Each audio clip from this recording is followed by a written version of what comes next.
Good Sunday morning. Some fantastic football result this weekend, man. I've yet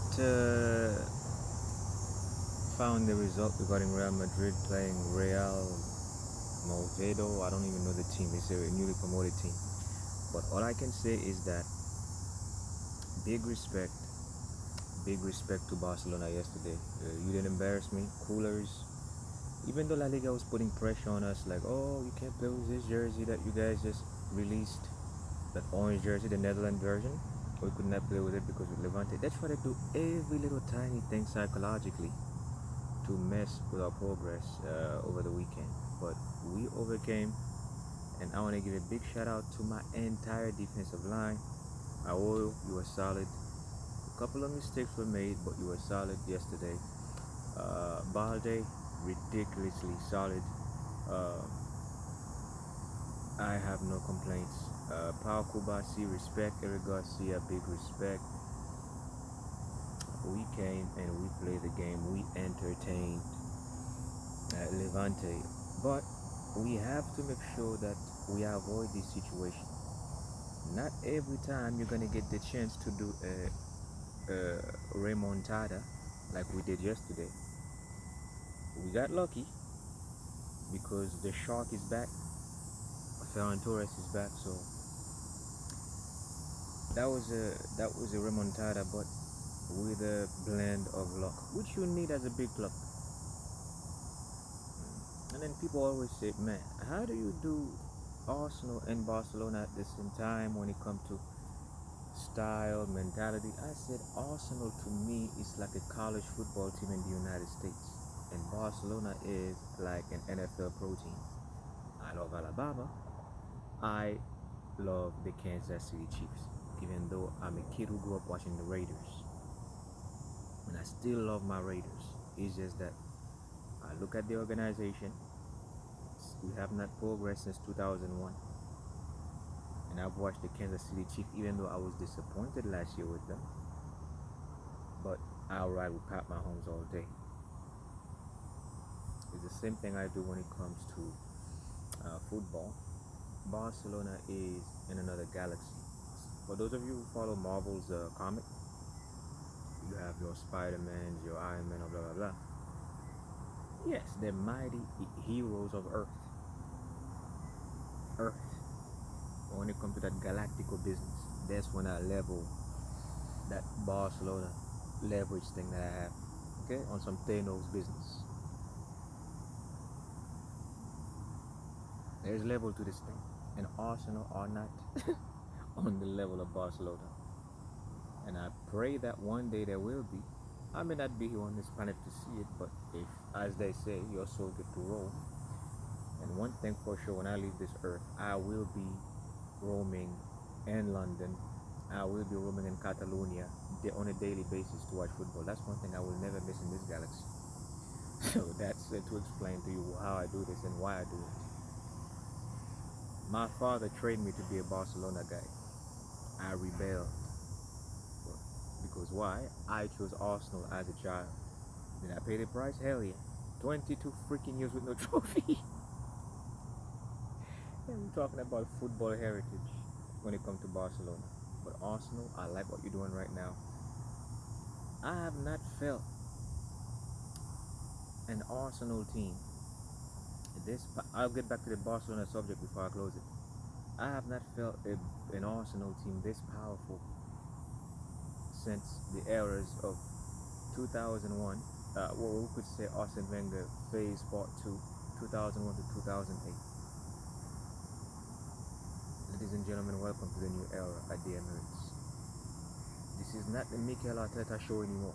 He's just a guy coaching the club being monitored by the big wigs. The Kroenke family did the same thing with the LA Rams when they were in St. Louis. They left St. Louis after they had the dispute with the whole city thing and blah blah. Once they moved to LA, they re-strategized everything. Management, coach. The coach is allowed to focus on the team. That's your job as a coach. When it comes to bringing players in, if you guys notice, if you follow American football for the pros in the NFL, who was the quarterback of the Rams, who's now quarterback in the Detroit Lions?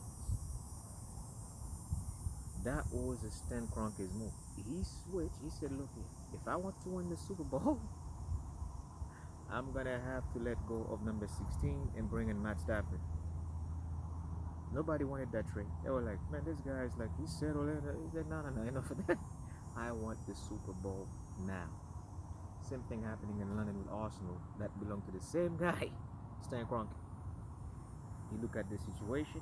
He went to Atletico Madrid, had that talk with Andre Alberta. He said, "Look, I want to win this thing now. I invested money in this project. I'm not going to sit here to wait for 10 more years like Arsene Wenger and the old regime of Lady Nina and the other guys from back in the day, the consortium, as we used to call them." Rigorous was not wanted by Mikel Arteta. I will repeat that again. Victor Gregores was not wanted by Mikel Arteta. Arteta wanted Benjamin Sesko. Me, I cannot be a hypocrite. I was a bit hesitant on the Gregores signature because I don't watch the Portuguese league, but I do follow the player for the last 2 years, and he had a little injury thing. I was like, oh, at that age, 27 years old, would that be an issue? I wanted to go with youth,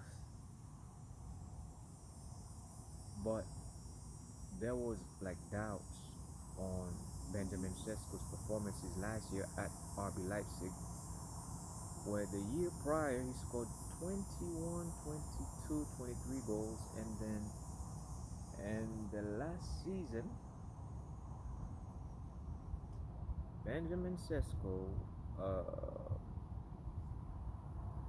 scored only 15 goals in the Bundesliga. You don't believe me? Go watch the statistic for 2023 and 24. And this is why Manchester United right now is struggling. And Bruno Fernandes, who see this shit where it's heading, is like, nope, I'm going to Saudi Arabia. You don't believe me? Go look at the transfer feed right now, where Bruno Fernandes been secretly plotting his exit with his agent. Even before the Fulham game, he wore the captain bench just for the show. But this man is walking out the tunnel without his soul, knowing that he's heading to Saudi Arabia in the next couple of weeks. You heard it from me first, Manchester United fans. You about to lose, Bruno. To get back to the Barcelona business, Pau Kubasi, you made me proud yesterday. He's young. I saw a little flashback of what he did at Inter Milan last year in the Champions League. He's young. He's 18 years old and he's learning the trade the hard way. Shout out to the big Spaniard, though. I will get so much respect for this kid. And I don't want the pressure they put on him to like get to his head and, clog his way of thinking when it comes to anticipating attackers coming towards him. And Levante was all over Barcelona yesterday for 80 minutes. I could have sworn we were playing Inter Milan. But we came through, and respect to the maestro, El Magician, Pedrito. Thank you for starting the comeback, because that strike, that long distance strike, no one saw it coming. They thought he was just going to pass the ball. Pedro said, fuck this.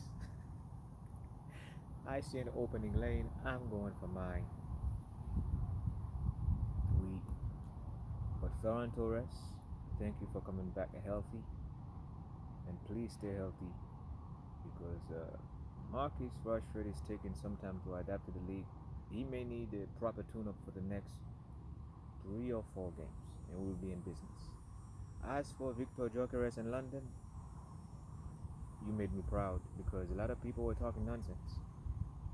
And people were like, what is this Black LA Knight guy be saying? Looking like the Black LA Knight from WWE. I'm like, I like that joke. I like that joke. But when this man starts scoring, bro, you will. Yeah. 2 goals. And the first goal was just absolutely world class. Dribbling through the players. And then look at the goalkeeper. He was expecting that big shot. No, Victor said, I'm just going to place it. low-key bang. Now, you guys were laughing, especially you Manchester United fans. Tell me how Benjamin Sesko's doing, baby. Oh, oh, oh, oh, oh, oh. Don't do it to me. Yeah. Just y'all say I look like the Black Ellen Knight. I guess I gotta start doing that. Big respect to the wrestler, by the way. I like that guy. He's cool. So we took care of Levante. Arsenal took care of Leeds United. I was very scared for that game, by the way, because the way Leeds were playing last week, and I was like, holy crap. If we perform like we did at Manchester United, we're about to get pinned in. But we handled ourselves well. But one thing I want to touch when it comes to Arsenal is Max Dowman, the young Englishman who's 56 years old. We love this kid, and I hope that Thomas Tuchel bring him in the English national team because this kid got a big future ahead of him. He reminded me of when Bukayo Saka went crazy in 2018-19 before the pandemic.